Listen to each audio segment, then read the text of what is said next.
Okay, so we're going to talk about Mari Emmanuel, who is still in the hospital. My understanding is he's still in the hospital, but he released a message after his attack. If you don't know, he's a bishop in Australia who live streams every week. He's got a massive following.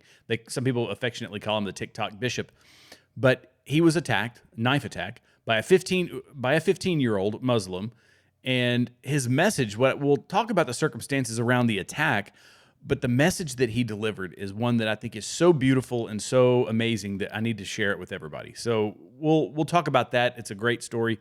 I'm doom and gloom a lot, and I'm going to talk about some positive stuff. But we have to hit a little bit of doom and gloom because we're going to talk about the House voting for $60 billion to go to Ukraine, $26 billion to go to Israel, and then TikTok mandating TikTok divestment here in the U.S. Otherwise, they're going to ban TikTok. Oh, it's wild stuff. And then we're going to talk about the Air Force. Their first confirmed AI versus human dogfight. We're talking about man versus machine. This is some Terminator garbage going on. Oh, and naturally, DARPA is involved. But they've confirmed that this has taken place. We'll talk about that a bit. And then we're going to talk about Martin Scorsese, who's going to produce a Christian documentary series on Fox Nation. Now, I feel like the days of cheesy Christian films are gone because we're bringing in Martin Scorsese, Wolf of Wall Street, like Taxi Driver, all of these amazing films that Martin Scorsese has done. And now we're bringing him into Christian documentaries. I think it's wonderful. It's wonderful for the space. The days of cheesy documentaries or cheesy Christian films are gone. Angel Studios is something that's amazing. We'll talk about all that and a whole lot more, maybe a whole lot more. If we've got time, we'll see. Thanks for being here. Let's get into it. I'm Jared. This is Continue Freedom.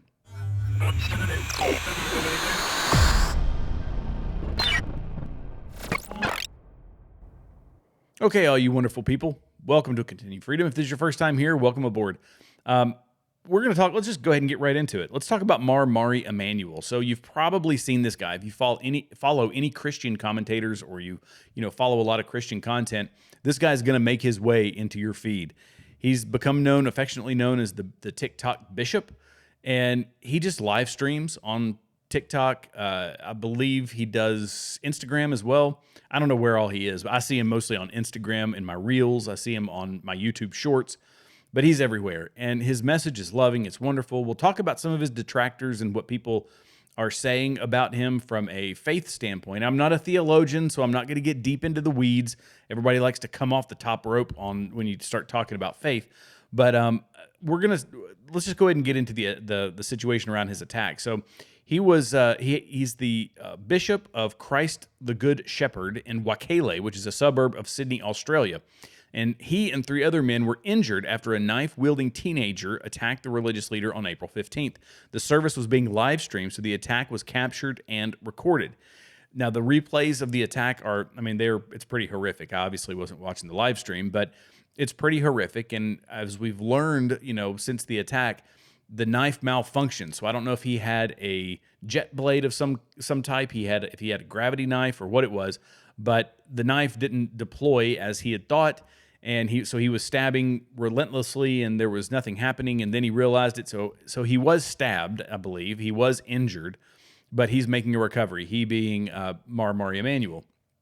On one video of the incident, excuse me, showed the assailant being pinned to the ground by members of the church as a voice speaking in Arabic says, "If they didn't insult my prophet, I wouldn't have to come here. If he didn't involve himself in my religion, I would not have come here." And that's according to Reuters. So the attacker was arrested by New South Wales police and identified as a 15-year-old boy. In a statement posted to the church's official Facebook page on April 18th, Father Daniel Koku, I don't know how to pronounce that last name, so I'm just going to call him the father. So the father, or Father Daniel, I'll call him Father Daniel. Father Daniel said the bishop is still in the hospital where he is stable and receiving great care. The necessary rule of law shall prevail, said Father Daniel. The unfortunate events that took place outside the church caused unnecessary delays and threats to both victims, paramedics, and police.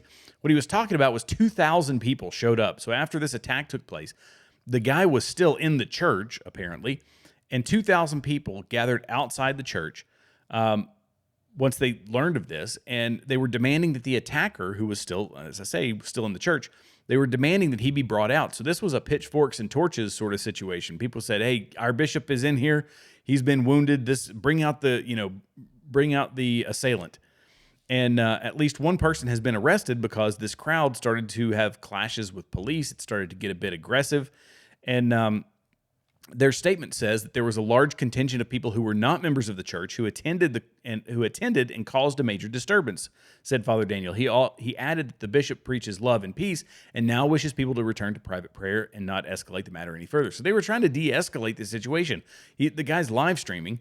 Everybody, I'm sure, across the internet was hearing about this, and a crowd formed. 2,000 people showed up because this guy had been stabbed. And his response, Bishop Emmanuel's response, was audio only. I'm assuming because he was in a hospital and maybe he had some wounds. I don't know what it was, but he said, "We need to understand that we need to be always thankful to our Lord and Savior Jesus Christ of Nazareth." He said, "For whatever trials and tribulations we go through, we are carrying the cross. Let us not forget that at all. I need you to act Christ-like," Mari Emmanuel told his followers. "The Lord Jesus never taught us to fight. The Lord Jesus never taught us to retaliate. The Lord Jesus said, 'Never return evil with evil, but return evil with good.'" He told his supporters, obviously, to cooperate with the police. He said, "We should never forget that we are blessed to be Aussies," said the bishop. "But above all, we are Christians and we need to act like it." Mari Emmanuel said that he forgives his attacker and that he will pray for him. "And whoever sent you to do this, I forgive them as well," he added. How many of us would respond to a situation like that in the same way? I was thinking about this. I don't know that I would. If I had been attacked, if somebody had tried to take my life because of my faith, would I respond in such a kind way? I don't know that I would, but it's something that we should all strive for. When we are wronged, when we are attacked, we should all strive to be. That's the goal of Christianity in the first place, right? Is to try to be more Christ-like. And we fail every single time. That's why Christ was necessary. We fail every time, but to try to emulate Christ that way. And we've seen it now. The beauty of for all the evils that come from these devices, the beauty is that we can now see, impromptu moments of forgiveness and of faith. The fact that we have crystal clear audio and video in courtrooms, we can see the father, which is a court case that went viral years ago, and there's probably been a few since, but a father who had lost his child, and he embraced the murderer and said that, "I forgive you and I love you and I pray that God has some kind of impact in your life." God puts those examples out there to show that even in this disgusting, evil, stressful world, we can still find love. We can still find opportunities to be Christ-like, and we can show forgiveness. And I like to think that I would be that way, that I would try to emulate something like that. But boy, I thought it was a beautiful message. It's a beautiful message to see this guy, after being stabbed repeatedly by a Muslim, and he doesn't pull punches. Let's go ahead and be honest about that. When he talks about Islam, when he talks about a lot of the organized church, the things that I've heard, he doesn't pull any punches, which is not a bad thing. I think that it's okay to call out hypocrisy and call out Islam for what it is. I mean, the ideology that it is, but we know that this is the type of response you can expect when you call out Islam, an ideology like that. And I will not call it a religion, but it is an ideology of Islam. And so I thought it was beautiful. I thought his message was beautiful. I thought that the way he responded to such a violent attack was amazing. And I thought it was something that we should all, now there are detractors. I'm going to go ahead and skip to this part. There are detractors. So if you go out and you search Bishop Mari Emmanuel, you will find people who say that he is a Nestorian. I haven't seen any evidence of that, but they say that it exists. And if that's the case, yeah, that's problematic. But I'm not a theologian, so I can't make that determination. A Nestorian, from what little I know of it, just has conflicts with the Trinity and how that works. So I'm not going to get into it, but his message is loving. His message is beautiful. And in this circumstance, this is biblical, is to act more Christ-like, to show forgiveness, to show that you will pray for your enemies and all of those things. Because, I mean, even though I sit here and on a daily basis, I bash communists and socialists, and I talk about, the evil intent that they have, I still pray for them. And I still pray for the salvation of people who are following something that requires atheism, that requires them to have no belief in anything except the federal government, or not even the federal government, an authoritarian government. But boy, it's hard. It's hard to live a life like that. It is. We got to try. That's what we're doing. So anyway, I thought I would share that with everybody because I thought it was a beautiful story, and I'm always sharing doom and gloom. Always sharing doom and gloom. And I'm about to share a little more doom and gloom because our House of Representatives has passed a bill, well, 4 bills actually, 4 separate bills where they are just spending all of our money. This is their taxation of the middle class. And they're going to give $60 billion to Ukraine, $26 billion to Israel, and they are forcing divestment in TikTok. I'm really going to focus in on the Israel and the Ukraine spending. But the House of Representatives has approved sending $60 billion to Ukraine for its defense against Russia, an issue that roiled, I haven't heard that word in a while, roiled Speaker Mike Johnson's already perilously slim majority. The aid package passed 311 to 112, with more Democrats voted in favor than Republicans, and just 101 Republicans voted for the bill, while 112 voted nay. Thank you to those 112 who said, no, we're not going to, and I'm going to assume they had other stipulations they wanted that they just did not get. But thank you anyway for not voting for this, for printing more money. This is a tax on the middle class. This is a tax on the least among us, the people that don't have all the money, because inflation is a tax. There's no mistaking that inflation is a tax on the middle class. The upper class, the people that say, Mark Cuban, I proudly pay my taxes. Yeah, you can afford to pay your taxes, you numbnut. So in a dramatic moment toward the end of the vote, Democrats began passing around Ukrainian flags in violation of House protocol. According to the lawmaker presiding over the vote, Representative Mark Molinaro, the left side of the aisle exploded in cheers when the timer on the vote reached 0, earning admonishment from Molinaro, who told them the flag waving was in violation of the rules and called it inappropriate, to which Democrats jeered. Anna Paulina Luna, Republican from Florida, took to the microphone to chide, "Put those damn flags away," earning more verbal backlash from Democrats before the chamber was called to order for the next vote. They were whooping and hollering, yelling, waving the flag of another country, of a corrupt European country, in the House of Congress, in our Congress, in our hallowed halls. They're waving a Ukrainian flag. Shame on them. Shame on them. This shows you where their priorities are. Their priorities are not with the American people. Their priorities are with other countries. Their priorities are with globalism. Their priorities are with Raytheon, Boeing, Lockheed, General Dynamics. They want to send your money. This is your money, by the way. This is not their money. They're playing they treat it like it's monopoly money. This is your money. This is money that everything that you have sitting in the bank. If you have any money sitting in the bank, they're devaluing that by the day. All in the name of Ukrainian oligarchs. All in the name of defense contractors. Oh, that's our priority. We're going to wave that flag. Wave that blue and yellow and whatever color that stupid Ukrainian flag is. Not worried about American flag. Nah. Goodness gracious. How shameful do you have to be? How shameful do you have to be?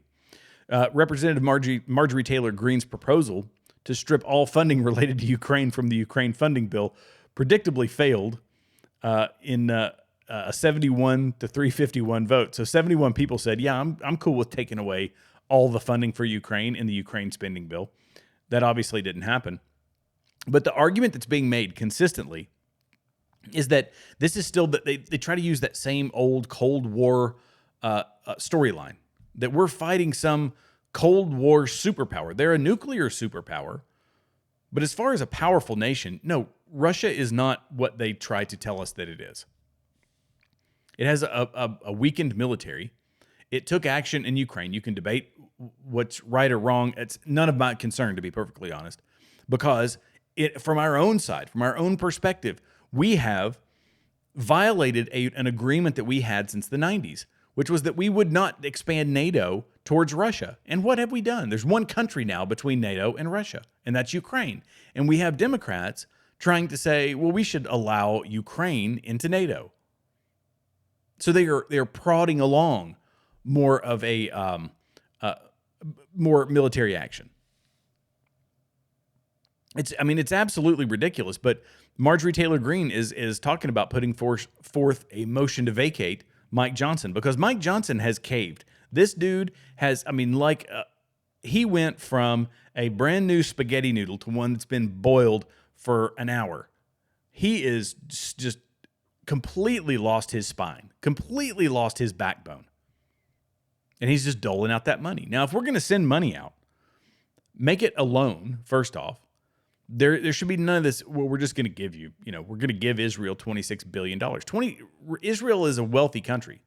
Israel has a lot of money. I'm not opposed to giving aid to Israel. But Israel will pay us back. Israel can pay us back.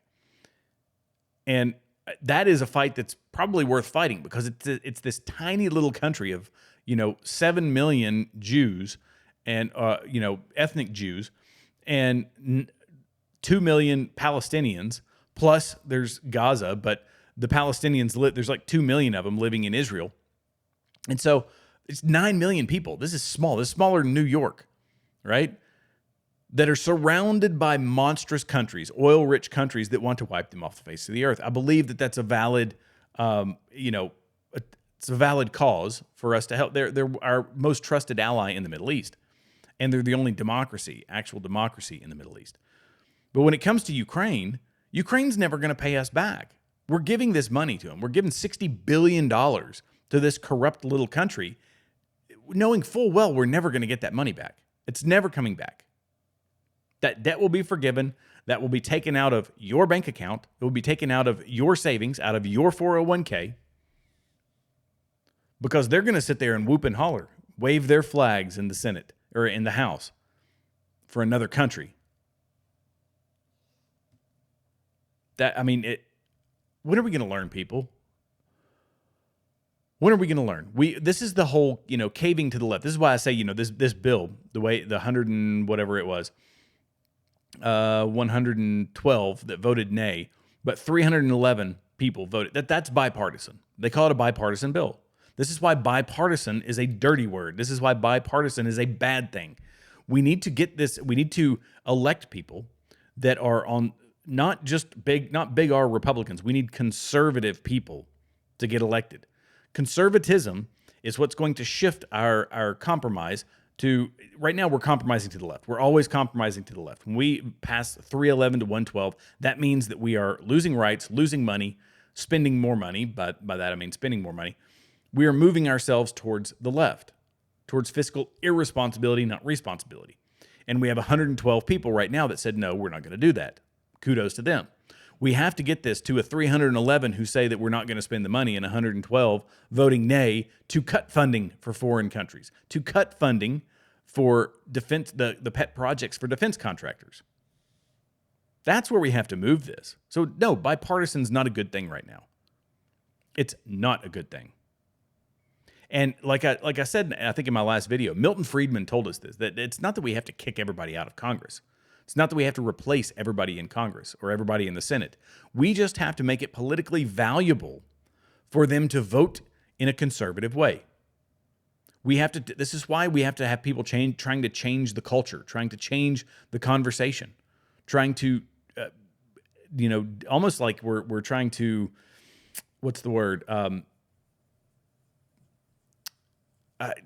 What's the word? It's like we're trying to retrain people to get out of this leftist mindset and get people more towards at least a center line for now mindset, but eventually get them over towards the right.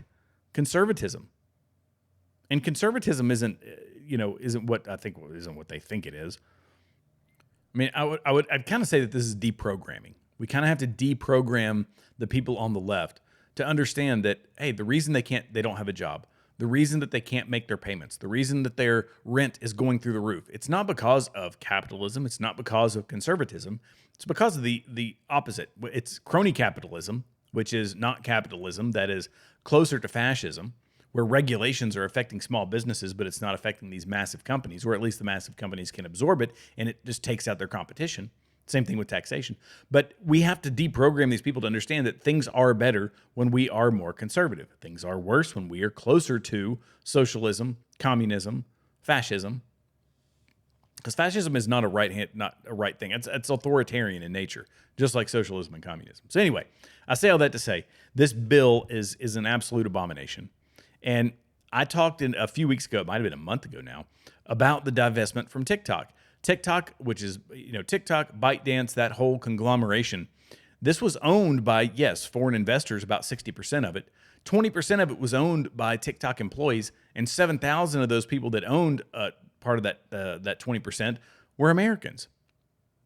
So this needed to have its day in court, is the argument that Rand Paul made, and it's the argument that I agree with. If we're going to have companies inside of America, we can't just have unilaterally Congress saying, shut it down. No, all these, break it up, get it out of here. We don't need any of that. We're just going to unilaterally decide that we don't like TikTok, and you got to split it up. You got to change the whole structure, the whole investment structure of TikTok to meet what we want, because that can turn around and be used in some very nefarious ways for a lot of different companies, because they have a very complicated investment structure inside of TikTok and ByteDance and all that. That could be used in very nefarious ways. And I think that's the argument that Rand Paul was making, if I understand it properly, and that's one that I agree with. No, they should not have voted to just unilaterally change the investment structure of TikTok. But that's exactly what they've done. It's exactly what they've done. Okay, so let's go to the next thing. This is an interesting, AI inside of our aircraft it's a horrifying proposition, if I'm being perfectly honest. But let's talk about it. Let me see if I can get this pulled up here. So Air Force confirms. Wow. First successful AI dogfight. So the U.S. Air Force on Wednesday publicly confirmed the first successful dogfight between a fighter jet piloted by artificial intelligence and a human piloted aircraft. The AI versus human dogfight was carried out as part of a what was it? Oh, I just lost my place. Air Combat Evolution, or ACE, program that the Defense Advanced that DARPA launched in 2019. The Air Force conducted the AI dogfight at Edwards Air Force Base in California, the home of the 412th Test Wing. The dogfight pitted a manned F-16 against the X-62A Vista, which is, why does this thing skip around here? Fox, your stuff is terrible. An experimental variant of the F-16, and leveraged live AI agents that were installed in the X-62A less than a year before. The potential for autonomous air-to-air combat has been imaginable for decades, but the reality has remained a distant dream up until now, Secretary of the Air Force Frank Kendall said in a press release. In 2023, the X-62A broke one of the most significant barriers in combat aviation. This is a transformational moment, all made possible by breakthrough accomplishments of the X-62 ACE team. I mean, are you kidding me? So this thing it's nothing more than an F-16, and it had people in it. So as an initial part of the test, the Air Force explained that flight safety was established using defensive maneuvers before they progressed into offensive, high-aspect, nose-to-nose engagement, where the dogfighting aircraft got as close as 2,000 feet at 1,200 miles per hour. The release from the airport didn't disclose whether the AI or human aircraft prevailed in the dogfight, probably because the AI absolutely wiped the floor with the civilian pilot, or with the human pilot. Traditional autonomous control of aircraft has been executed for decades, but the Air Force explained that machine learning has historically been prohibited due to high risk and a lack of independent controls. Across 21 test flights, the Air Force said teams involved with the test made more than 100,000 lines of flight-critical software changes. So there was actually a crew in here, and this crew had a failsafe where they could turn off the AI and take control of the aircraft if it started to do something absolutely nuts. But they said they didn't have to use that failsafe for the entire flight. I mean, is it just me, or does that horrify you guys? I mean, this thing was doing, like, I guess aerobatics. It was doing actual legit dog fighting. Um, and you know, I get it. That's the natural inclination, is to go with the more advanced technology, to take AI and get it out there as fast as they possibly can, so that it can go into some of these high-end drones. It can go into these high-end stealth drones that can be flown into enemy territory. You put this in a stealth drone that's maneuverable, like an F-22 or an F-35, and now you're talking about, I mean, good gracious, you're talking about a massive combat multiplier. That's a proposition that is very hard to push to the back burner. That's very hard to push aside. But what do we do when AI becomes interconnected? When AI becomes, AI that's in defense, AI that's in communications, AI that's in social media, AI that's across the spectrum. When all that is able to communicate in some, like, it's going to find ways to communicate that we couldn't even determine, or that we couldn't figure out. It's sketchy, y'all. That is absolutely sketchy.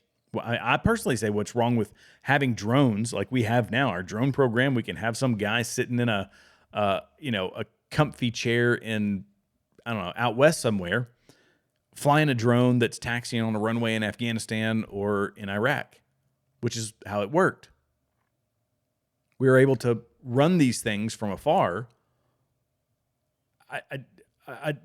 This is so fast. It's so fast to have AI stuck inside of an F-16.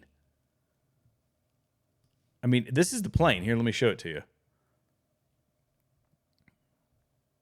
So this is the plane. This is it's an F-16. It's nothing more than an experimental F-16 with AI in it and some pilots who can turn it off at their leisure. I don't know. I don't feel good about that. I don't feel good about that at all. But it's happened. So here you go. This is the start of Skynet. This is the start of, I don't know, what else is there? Stealth, wasn't that the crappy movie with, was it Christian Slater and John Travolta?